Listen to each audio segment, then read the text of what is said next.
Recording in progress. Welcome back to we got a Chewbacca sound, but huh?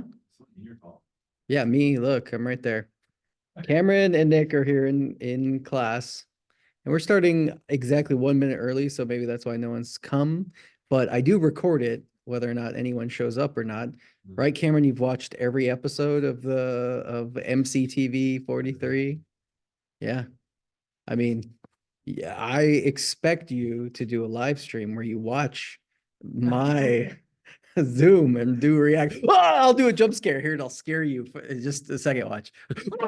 Okay, there you go. Now you can like react to that. You can be like, "Oh, I'm scared." And then you can like cut a clip and then people will watch it, right? Like streamer reacts to editing class jump scare. Spooky editing class scares. Yes, you 100%. I would make me laugh really hard. There you go. There's another jump scare for you. Okay. I'll just randomly do jump scares for everyone at home. So sorry. Nobody's in already, and the Zoom uploaded, so I can do it now. Do it right now. That is a pretty. Shh, he's here. Shh, shh. What's up, dude? Hey, Jason's coming back. He's practicing Smash all day yesterday. He was? No. No, I haven't practiced at all. I did. It's all right. It's all right. Okay. While we're at it, let's watch a video that someone in class edited. Did I? Oh, it's great. He streamed my Zoom and he got reacted to the jump scares. He reacted to I'm gonna ride the worm. That's probably the best episode, to be honest. You should watch the I'm gonna ride the worm episode. I think that's like 3 episodes ago. I thought it was a movie. All right, here we go. Hi, I'm Tim Mullen with Gav TV News. Messed it up. No. Messed it up already. Let's fix this first. All right. Play it through here. All right. Let's watch it. Every time I gotta do this. Oh, who edited it? We'll find out. It's pretty sexy. Wait. I gotta stop the share for 1 second. Okay, there we go. All right. We're gonna share my screen one more time. Cameron's gonna crap his pants when he's watching this video later. All right, let's watch the video and find out.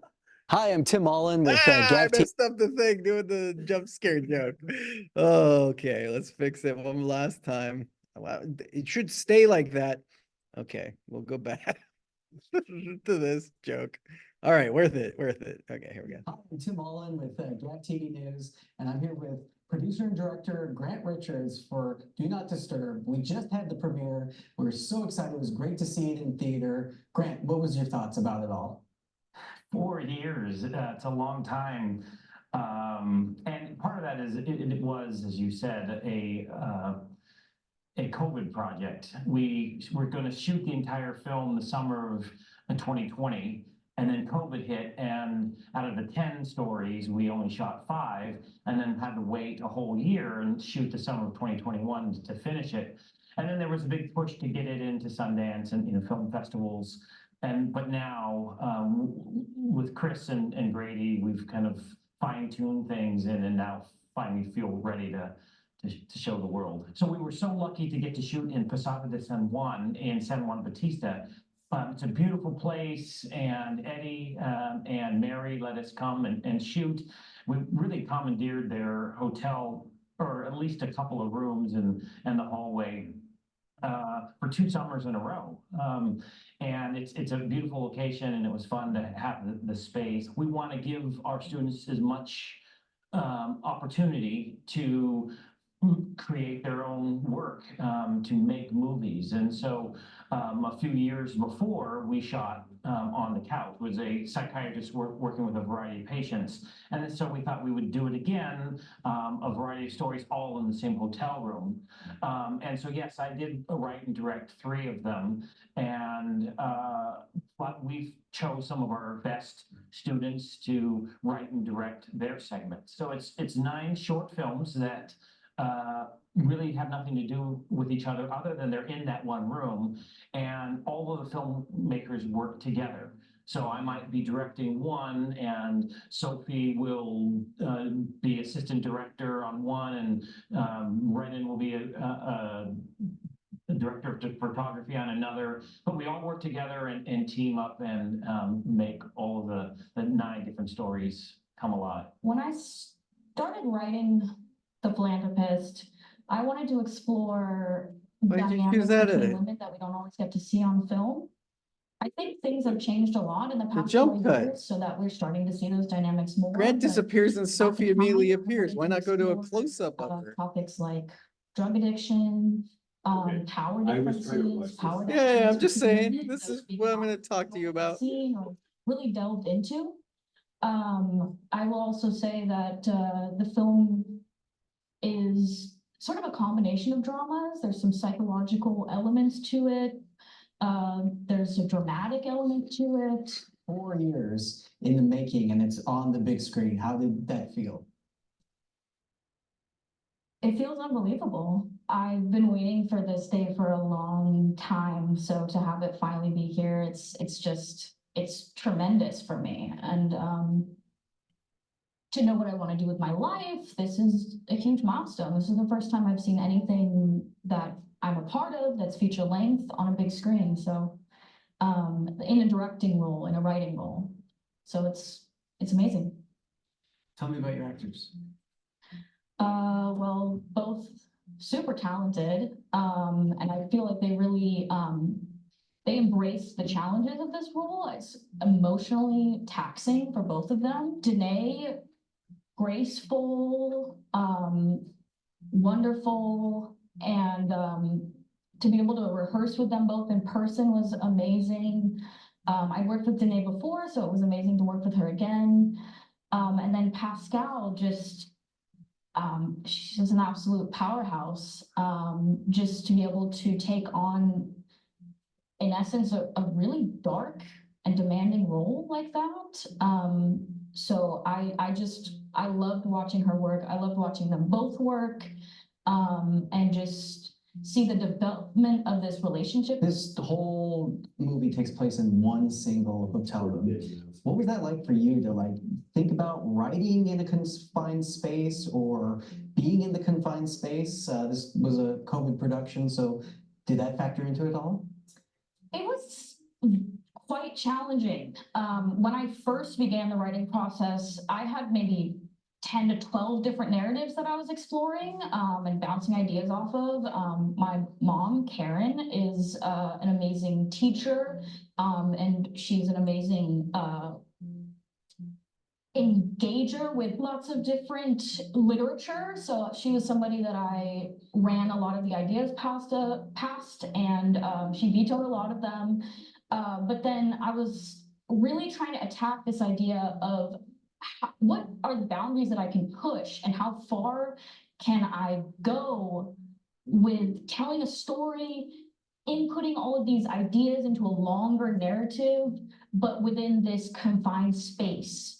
And then what can I do with lighting to make, a basic hotel room more interesting? So it was a really interesting challenge, but I enjoyed it in the end. What was it like seeing your film on the big screen finally? Honestly, I think for me, what I was really excited about is finally watching this film with an audience that, while we had lots of friends and family there, a lot of people who don't know me, who are going in with zero bias and are just able to judge my film on its own merit. Whether they love it, hate it, I'm really glad that people can come see it and really form their own opinion and just experience what I, worked so hard with this team to create. So can you describe what Stuck is? Yeah, so Stuck was a film created out of necessity. So originally I wrote a completely different piece for Do Not Disturb. It was like crazy martial arts and mafia stuff and a really cool script. But once we crunched the numbers, we realized We don't have the money, the time, the resources, and we were gonna destroy this hotel room, but we did not want to destroy it. So we kind of quickly realized, or not so quickly, that we're gonna have to do something different. So in the span of about a month and a half, I wrote and pre-produced Stuck, which is this time travel film about a guy caught in a 30-minute time loop. So it's sort of like Groundhog's Day. And so this guy, he's stuck living the same 30 minutes over and over again, and he is just going off the fritz. It's comedy, it's sci-fi, drama. It's a real mix of all kinds of different genres and music. And so it's a fun time, and I really wanted to create an emotional roller coaster that brings you through the ups and downs of this character. And Stuck actually has premiered at other film festivals as well. Yeah, so Stuck was able to premiere at Cinequest in San Jose, so it was really great to play locally with a great audience. And then it played at a really small festival in Italy, actually in Rome. So the whole film takes place in one hotel room. Why is that interesting, or how is that a challenge? So it was a real challenge because as I was writing it, a lot of these pieces, like I said, came out of necessity. So it's like, I can't do this thing, so I got to think, okay, I got to write a story and I got to make it play to the limitations of the hotel room. I got to keep this guy locked inside this room with no way out. And I got to figure out, how do I play to these strengths? And so Stuck was one of the hardest films I've ever written, like hands down. And a lot of that just came to figuring out these logistical issues while also creating an interesting story on top of the visual effects, on top of weird editing stuff. And like, it just jumps into all these weird places on a technical and story level. And to make a good film, you have to marry those ideas and make it satisfying and not make it confusing. That was the other thing. I didn't want to confuse or bore people. So hopefully I didn't do that. So I know you directed the bank robbery piece. How was it working with the blood and the actors in that piece? Yeah, it was great. First, Tanner is amazing. Well, Aaron and Tanner. Aaron's really vicious, and he plays, and he's not in real life. He's a really great guy, but he played evil very well. And Tanner, yeah, so it was really fun working with those two actors. And then the blood, it was interesting because I love Saving Private Ryan. And there's a scene where the medic in the film gets shot in the chest and he's bleeding out. And that was my inspiration. And so I just told Sophie, I want blood pumping out of his chest. And she said, I got it. And so we had to buy plastic to put down over the mattress and new comforters and sheets and everything because there was blood everywhere. We had tarps all over the floor because there was blood literally shooting across the room. But it was fun to do, and I felt that it was effective seeing. Well, I would like to thank our lovely, wonderful, amazing producer, Grant, who was the first person to pull me into this project. I will never forget when he read the screenplay for the first time, he said, don't change a thing. It just gave me the boost of confidence I needed. I'd like to thank my moms who are integral in supporting me throughout the entire process. I'd like to thank Grady. He was super supportive throughout the entire process as my assistant director. And I would just love to thank the actresses for throwing so much passion and so much into their performances. I was blown away. So thank you. And to everybody else on the project who worked super hard and super dedicated for 12-hour days, 3 days straight. It was a lot. So thank you. I think I just want to thank the team that came together for this. It was a really challenging process, like I said, but it would only be possible with that team. If they really came together, they supported my vision. And when I said, hey, I want to do these really weird things, these really weird visual effects, and just said like, hey, you just got to trust me because it's all wrapped up in here and I'm going to unravel it, but we just got to do it bit by bit, piece by piece. They all trusted me. So I'm super thankful for that. And, you know, I couldn't have done it without. So the premiere was Saturday at Cinelux in Morgan Hill, but the show, the Do Not Disturb, is actually playing throughout the rest of the week in Morgan Hill. So if someone didn't get a chance to come to the premiere, they still can go and see it for the rest of this week, right? Yeah, the premiere Saturday, but it's going to get 2 runs on Monday, Tuesday, and Wednesday, noon and at 7 o'clock. And so there'll be 6 more opportunities to watch it this week. And then we're hoping that Gilroy will let us have a few screenings so that we can catch a few people who might be out of town or weren't available. So the more it runs, the more people can see it, and that's what we hope is more people see our work. So. Anything else you want to say? Yeah, I want to thank everybody who's involved. You know, it's a 4-year project. That's a lot of commitment and time.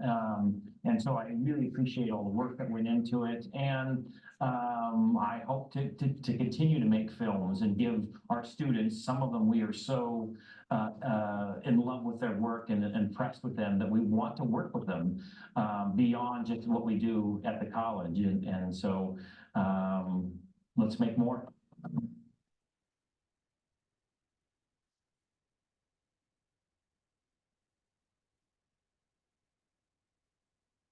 Every year, Old Spice rescue crews save millions of innocent Okay. beings from plaque I didn't mean to stop the share. Let me share. I meant to go back. I don't want to watch Old Spice.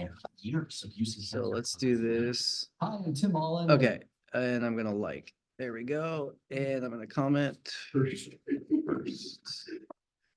Okay, there we go. Like and comment. And no one on the Zoom could see that because I forgot to share back. Okay, let's share again. Okay. So our dear Jason here edited this piece, which features me and Grant talking about the showcase again, or the film premiere of Do Not Disturb. Again, I'm going to say this one last time to everyone probably in here. If you want an opportunity to get extra credit tonight at 7 p.m., you can go watch the last time it's showing this week. 200 extra credit points.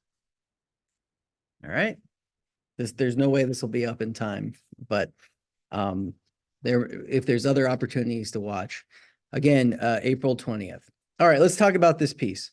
Jason, you're a more advanced editing student, and I feel like I can treat you more honestly. How honest would you like me to be on a scale? Brutally honest.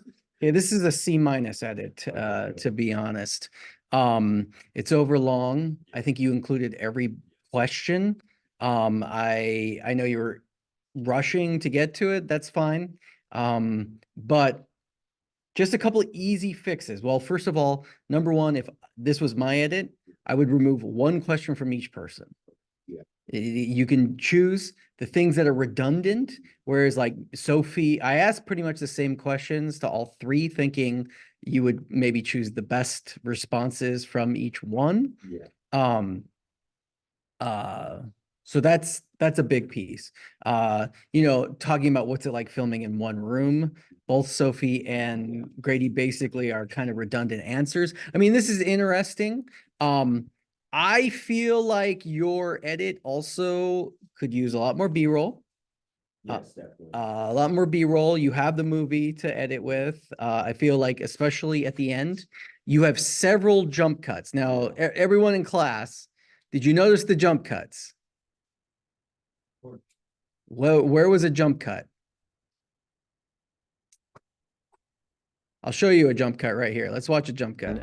Make all of the 9 different stories come alive. When I Turn it back here. started writing The Philanthropist, All right. I wanted to explore. I know. I heard it. All right. But let's watch the jump cut, everybody. Everyone yell when you see the jump cut. Team up and make all of the 9 different stories come alive. Ah! Okay, there's our jump cut right there. No one yelled but me. And or Cameron's gonna yell when he's watching the the Zoom on his Twitch stream, right? Yeah, save it for there. You'll yell there. Gamer reacts to class. Okay. Gamer reacts to bad jump cut. Okay, why is this a jump cut? This is 100% is a question on the final. What is a jump cut?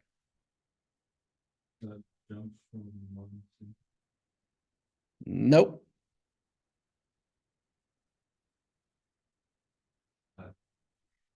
It's a cut that chops. It's a cut that jumps, like physically jumps. No, no jumping there.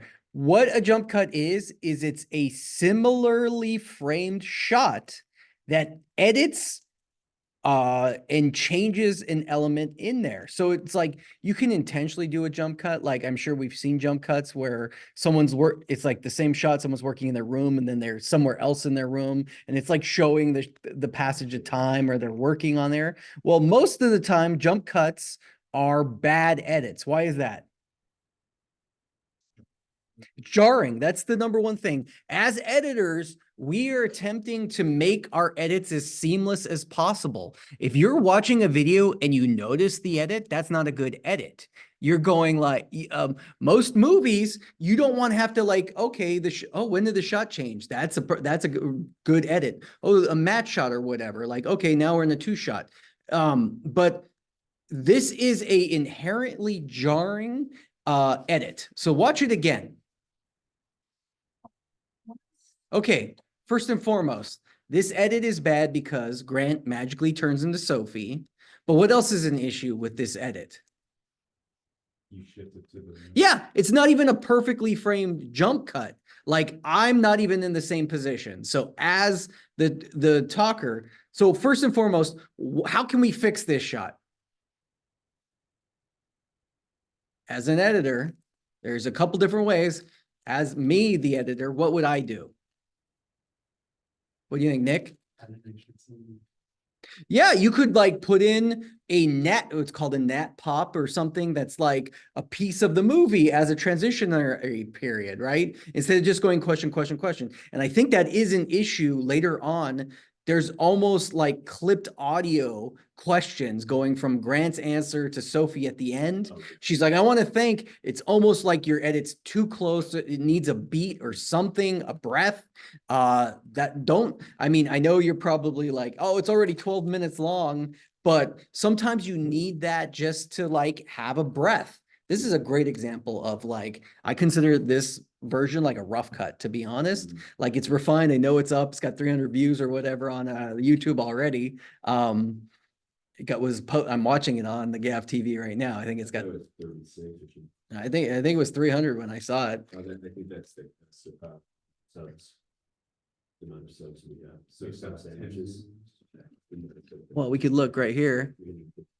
12 views. Okay, well, never mind. 2 is me. So yeah, maybe we could replace it if you wanted to make these edits. But for the special features, I would think. Now, my biggest does anybody have a suggestion or something they saw that bothered them about this as editors? Even if I did think of something, I do not feel in a place where I could say anything. You can though. This is constructive criticism. Jason wants brutally honesty, and you could say something and Jason knows that I will be like, that's a good point, or no, I don't think you're correct, or I would be nicer than I'd be like, I don't see that, but what I would do, that's me saying like, I think you're if you see me be like, oh, that's interesting, but no, I don't think so. That's me saying like, I don't think your thought is good, but that doesn't matter. Like, honestly, you sat in the class and watched 12 minutes. Did it feel like 12 minutes? The only thing that I would say is something you already said. I mean, I know literally nothing about the film because I haven't seen it, and I don't really Sure. care for people. Yes. So I would like to see more like actual footage of. Tons of B-roll. You shot more of the thing. Your B-roll, The footage is not really. I figured with the amount that you used. Your very first shot is everyone standing up in there. You need to do an establishing shot first so we understand what they're doing in that. Because as an audience member, is that the movie or is that the movie premiere? So I need to see like you have that cool shot of everyone clapping and seeing that. You need to establish, you need an establishing shot, and then you can do a close-up shot like that. So I would swap those. Biggest thing that I would say, number one, note I would say, or how can you fix this jump cut? Well, number one, you shot it in 6K and with the intention of cropping in. If you have an interview and it's two people talking and you have the ability to crop in, you should always alternate your shots. Yeah. 2-shot, close up, 2-shot, close up. That's a way that stops the jump cut. Because if Grant's talking, on one and, Brandon would be director of photography on another, but we all work together and team up and, make all of the 9 different stories come alive. When I started writing, so the jump cut's super obvious because the framing's not exactly the same too. But if it was just Sophie full screen, that's less of a jarring edit than anything else. Yeah. And I'm going to tell you right now, when you're doing, so I shoot a lot of news. I shoot a lot of promo stuff. I shoot a lot of stuff with an interview subject. Okay. So 100%, you like all of your shots should be swapped. They should all be close-ups on the person when they're talking and really only showcase the 2-shot or a close-up on me when I'm asking a question. Use the 2-shot sparingly because I think it's more distracting. So looking around. Yeah, and watching me nod my head for 12 minutes because I'm being an active interviewer who is like saying, yeah, go on, go on, go on, thinking that I'm not going to be on camera the whole time. Which this would, if it's not just because it's me and I'm self-conscious or whatever. I would do this with anything. I don't need the 2-shot because the interviewer is not the focus. You have a moment where Sophie like gets choked up and almost like cries, and you're in a 2-shot. Like, Which part? Was it's later on when I think it's like I want to thank my mom or something. And I'm like, yeah, I don't know. It's somewhere in here, and she gets. Also, don't do the pan out. but then Oh, I don't think you need to, because just here's the main thing to think about. Showing the interviewer, it's either got to be a good like reaction shot, like a 2-shot is like, hey, he's agreeing, or there's something funny, like it helps tell the story. But really the 2-shot's there to help you hide and edit. So like I'll cut like, the last 30 seconds will be in the 2-shot so I can go to a close-up for the next person. Or the 2-shot's a good way to establish, hey, and anytime I'm on camera is probably a 2-shot, right? Because I'm talking, hey, I'm here with Grant and we're talking about X, Y, and Z. Okay, then boom, go into Grant. He's answering the question. I would also use the 2-shots. I said remove like 1 bite from each person, but also in the perfect world where you had more time, refining the answers. Grant's is meandering, but you have B-roll. You have B-roll and you can just full on remove sentences from the people. Like legitimately, when I do this video, like I could have taken 2 answers of Grant's and turned it into 1 answer, basically, with like the information. if I spent more time on this, I could definitely. Sure. And I think I did this in like 4 to 6 hours or something Sure. like that, and I was just. No, yeah, I understand. But I'm just saying, like, you did a great job and you produced something that's like really interesting. I just think that like, just scrolling through it, like, look how okay, 1 close-up of Grant. Mhm. He's talking this whole time, Yeah. 2 minutes, Mhm. and you have 1 close-up of Grant. Yeah. Should be the exact opposite. Should be just like Grant talking and a lot more B-roll. Anything that they're like, it's video, right? Like we would rather see than say. So if you have more, you have the access to the movie. Yes. So movie, yeah, and like cut back where it's like if it's a funny or smiley moment. And then when the new people get introduced, you can introduce like, let's see them again. Okay, Tim and Sophie are now sitting there, but it's not a jump cut because either it was Grant's close-up. Honestly, like the better edit for this jump cut. Putting her film or something like that. Well, she just starts talking, which is a problem because the audience doesn't know who's talking. Yeah. So what I would do is end this piece with Grant in a close-up saying whatever he says at the end, and then cutting to the 2-shot. That's not a jump cut. Yeah. And it establishes, oh, Tim's still there. asking questions, but he's there with someone new. Sophie's thing comes up, then boom, cut into a close-up of her. And then we only need to see the interviewer when the interview's talking. Yeah. Unless it's like a celebrity interview, right? It's a really great show to watch for interviews like this is 60 Minutes. Oh, okay. Old people news show. But it's an edit. And really how they hide their edits, it's B-roll, but also they'll cut to the interviewer like nodding when it's like, hey, I need to edit something, or I'm cutting to Dan Rather going like, oh, that's very interesting, to show our audience that what they're saying is very interesting. Yeah. And I think that, No, yeah. for the most part, it's great. Definitely, when I was exporting this, I was just like, there's so much that I could cut, but it was Yeah. so hard. Just the amount of time that we What- sat there a little bit longer and thinking about it. So sometimes when I get in this situation, I'll just randomly get rid of them.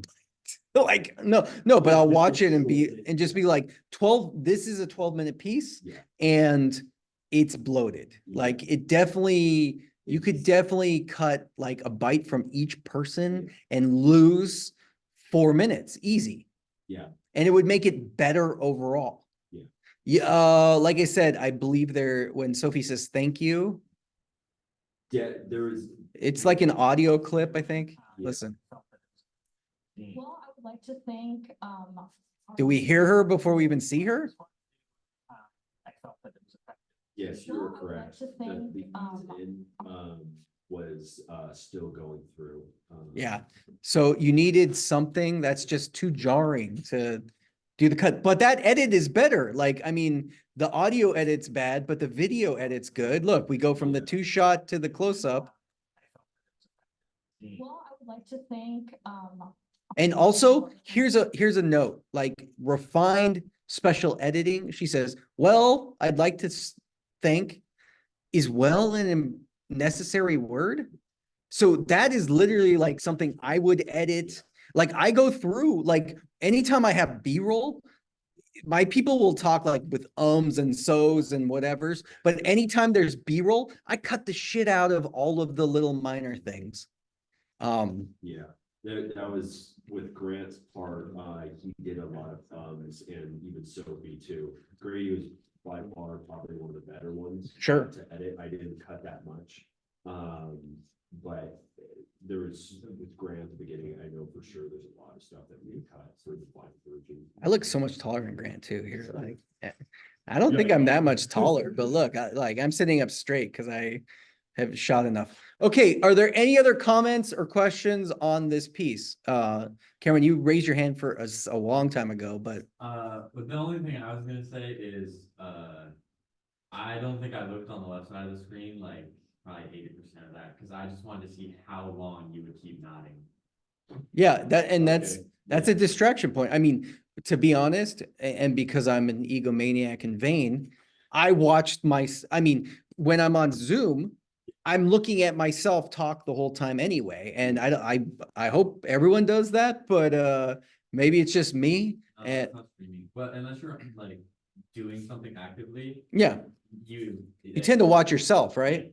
Yeah. So yes, for me, and like I'm trying to give notes as being the objective editor, Yeah. rather than being like a subject that's in the piece, right? Mhm. So for me, yeah, I felt it was distracting, but what I'm doing, Cameron, just so you know, is a good editing or a good interviewing technique. Normally, when I do interviews, I'm never included on the camera. So I'm trained because this is me telling my subject, keep going. Yes, that's a good point. Yes. I'm shocked I didn't touch my nose. Normally I touch my nose all the time in videos and stuff. So I don't think I was, no, I have like a thing, like you doing that makes me want to touch my nose right now. And in fact, I will. So there I go, touch my nose. Yeah, exactly. When I did interviews, I did the same exact thing, so it's not like that's something weird. No, but it's a good, like, no, I understand what you're going through. And as somebody who is a on camera talent, you are gonna be more aware of like the hosting stuff and pay attention more. Braulio, how much of me were you watching versus the subjects? That would revert my eyes. Yeah, so yes. Okay, so Jason, help me out with the edit, okay? All right, so there's gonna be on you the whole day. Yeah, well, you can cut to me like nodding at some points as reactions for edits, but yeah, well, that would be good too. So, I'm just saying like, you probably don't have to rush to do this because it's already up and published, but, Seeing your film So on is this the gonna big be screen. in the? Honestly, he said special features or something, so I was not- definitely feel like it should be refined or something, so, I would prefer it to be replaced, to be honest. Yeah, yeah. Like, we're gonna save 12 views, like, let's put something better up that represents our, especially since it's film program based. I mean, it's good, like, no one who watches Yeah. is very- going to be upset, Yeah, other than they're gonna be like, why is that guy nodding so much? But I didn't edit this for retention because I was just trying to rush this out, so I knew that if I was trying to get retention, I would be cutting every 3 seconds of just movement on the screen. But I was just like, for an interview thing, looking at other interviews, it was like, it's just them talking to celebrities. Yeah. And they have very rarely, they put something display, and I was like, okay, I think that's okay enough for what it is. Amazing in this teacher, time span. And she's an amazing, you can do push-ins, sorry, Yeah. just thinking, you can do slow pushes and pulls and stuff, but I don't think it should be like a pull out. I don't think it should be like a close up to a pull out to a 2-shot. Yeah. I just think that like, if it was me, I would do like a 10% push in, Yeah. just to give some fluidness. If we're on them, Yeah. it gives some life to the piece, but I really think B-roll. Yeah. B-roll, B-roll, B-roll, B-roll, and you should have enough B-roll to cover 12 minutes easy Yeah. of the It's pieces. just cutting me. No, yeah, yeah. The trailer took me cutting 12 hours or something. No, I understand. Yeah. Okay. All right, well, great job, Jason, and this is a good example. I'm gonna stop the share. No one's in class still, but this is a great example of like critical editing technique. Yeah, like to me, if you turn that into me, or if I turn that in, that would be a rough cut.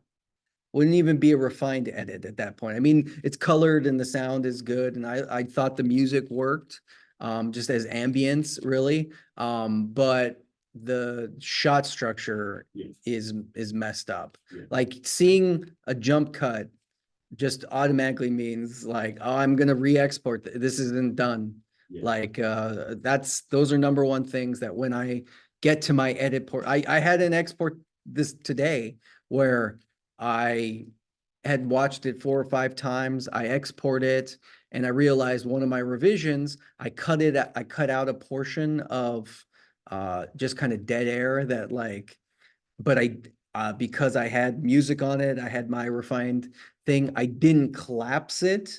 Yeah. So I'm watching and halfway through, there's just a black spot. Oh, okay. Well, let me go fix the blank area. So, yeah. All right. Well, everyone, today's lecture, I just want to say that there is a After Effects lecture that I have uploaded up on Canvas that you can take a look at. But realistically, next week is spring break, correct? Yes. No class next week. We're gonna use this opportunity. We're gonna dive deep when we get back from spring break, but you should be using your time to do the green screen project. It's been assigned. If you haven't done it, let me go over it one last time. We're going to use our time in class. Also, if any of you have anything that you want me to look at or critique, Kellen, you said you had something? Yeah. Do you have a link or can we watch it in class or is it on your computer? All right. Yeah, we'll take a look after I'm done recording. But use this opportunity to do the green screen project. Just so you know, I just want you to use multiple elements and layer it on and remove the green screen and make something fun, dumb, good, whatever. You don't have to use any of the areas that I used. You can film yourself if you really wanted to. Film yourself and chroma key it out. If you could have access to the TV studio if you want to use the big giant green screen. So, chroma key technology is as easy as possible. So, great. No more questions. I'm going to stop the lecture. Yeah, Real Cameron. quick before you do, can you just give me like 2 good pop-ups? Just 2 good screens real quick. What do you mean 2 good pop-ups? Can you just- Yeah, yeah. Like that? Yeah. All I wanted right. to make sure I had a couple. You just wanted one more for that, right? Yeah. How about a hot tub stream? We could do a hot tub stream. Or what's the new Twitch? What about have you ever done that new Twitch meta where it's like the nude thing? Do I have titties? Good question. Good question. Yeah, dude, well, I have seen you with your shirt off. Unfortunately. Well, That was and your suggestion. the other Twitch meta that I just saw was the girl who green screened her butt and was playing video games on her own butt. Funny, she's not even doing it. She's not live. That's pre-recorded on rerun. That sounds funny. Yeah. You just exposed yourself, by the way, but For what? Being aware of Twitch? The meta. That's what your recommended feed on Twitch is. Oh no, I just see clips on Twitter. So That's not better. I mean, okay. I accidentally went into. You guys are all acting like you don't know what it's about, though. No. So Yeah. yeah, but you obviously all knew the exact clip I'm talking about. So who's exposing who? I'm just saying is green screen your butt, like green screen this this lecture on your butt, and I'll be impressed. Okay. That could be your chroma key assignment. You turn that in, that counts, man. Video is amazing. So all right, that was a joke. This is recorded. That's a joke. Okay, well, I'm going to end the recording, but I am going to be doing helping with edits, looking at edits here in class. If you have an edit online and you want notes, give it to me. I want your edits. Turn them in so I can give you notes and feedback, and I can be brutally honest. I'll be nicer than I was to Jason because Jason, I know he's hurt. He's sobbing. He really is. I mean, C-, that's pretty bad. Yeah. That's me being generous too. It's more like a D+. No, just kidding. It is more like a C. All right. Let's end our recording.